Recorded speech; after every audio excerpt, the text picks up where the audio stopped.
Hi, everybody, and welcome back to our show. Today, I'm going to be talking about facelifts and why they aren't really the whole story. Let's jump into the most common questions that I get asked.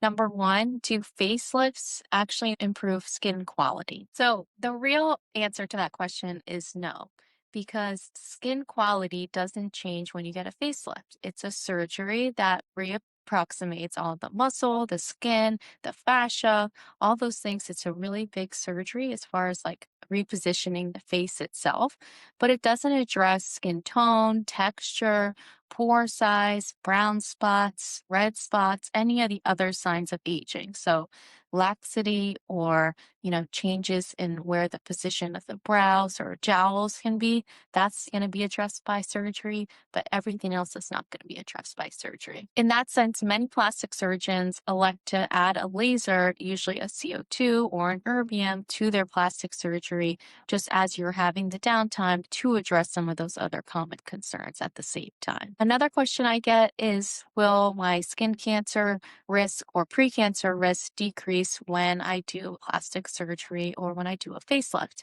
And answer is no, because you're not actually clearing any of the sun damaged collagen, and that precancerous risk and skin cancerous risk is still available as far as like the skin itself has not been changed or tempered by any of the surgical intervention. Another question I get is, are facelifts permanent? And on average, they really last about 10 years.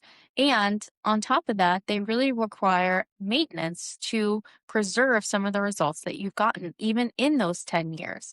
And maintenance really looks like lasers, volume addition with filler, and Botox or wrinkle relaxers. But on the other side, people ask me, well, can lasers replace a facelift? And really, the answer to that is no, to be honest with you, because when you're talking about skin laxity, especially when you're talking about a couple inches being taken off, that's not going to be replaced by any laser device that I have. Now, we can act prophylactically, right? So if you're in your 30s and 40s and maybe you're starting to see the signs of laxity and see the signs of aging, we can do procedures to prevent, hopefully, having to get surgery in the future, but it's not acting as a replacement for a facelift. A lot of people don't really understand that you really do need to maintain the results of a facelift. And a lot of my patients have already received a facelift, and then they come to me, whether that be with other concerns of skin tone, texture, brown spots, signs of aging, or they say maybe it's not working or lasting as long as they thought it was going to. And that's because with surgical intervention, your skin needs a maintenance program. It needs to be maintained as far as collagen loss and collagen stimulation by lasers. So that's really something important that I think a lot of people going under the knife really don't understand, is that they are going to have to maintain these results with some type of cosmetic intervention. And most commonly, that includes a yearly maintenance laser, Botox on a regular basis, and filler. A really good example of this is that if you get a neck lift, you know, you're going to start to notice the platysmal bands or the bands that start to happen as far as like the turkey neck.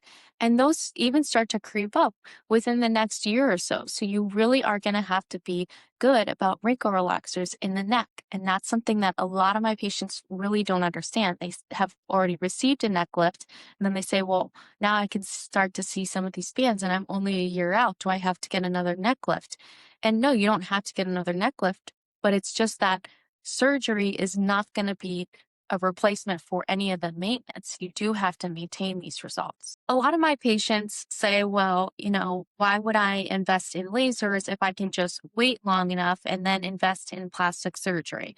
But what they really don't understand is that even with plastic surgery intervention, with the money that you're going to spend on that, you really still need to maintain that with lasers. So you're eventually going to be still using some of that financial burden as far as putting that towards other aesthetic treatments anyway. So it doesn't replace anything. They all work together to kind of make the best results for you. So at the end of the day, you're really not paying for surgery or you're paying for lasers, Botox, and filler.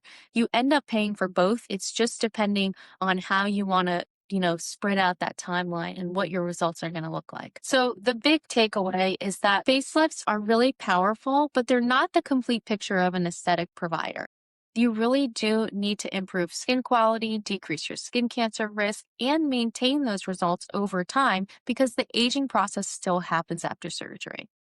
And on the other side, lasers are also not the complete picture. If you have advanced laxity or structural changes, you are going to have to go through some minor form of surgery. At the end of the day, maintenance is required whichever path that you seek. So whether you go through surgical intervention or you start with lasers early on, you really are going to have to maintain those results with lasers, with Botox, with filler, all of those things that contribute to aging and reversing the aging process, they require maintenance. So, regardless of how you go about this, there's not really a one time fix. It's always going to be something that is ongoing because your goals change, your aging process changes. The last important thing that I want to bring up is that if you start early with lasers, so let's say you're in your 20s and 30s and you're really starting at the beginning of the aging process, it is possible that you can avoid surgery in the future in general.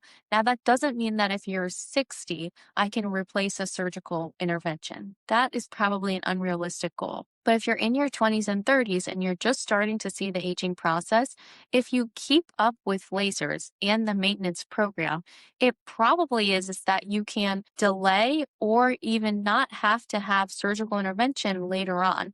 And that's a key point, especially if you're in the formative years of starting to see the aging process. Maybe it's that we can start doing the maintenance part of it now so that you don't have to have a surgical intervention in the end. Well, thank you so much for tuning in. And please share this with someone who thinks that a facelift replaces everything because now you know better and you know that it doesn't. Thanks for tuning in.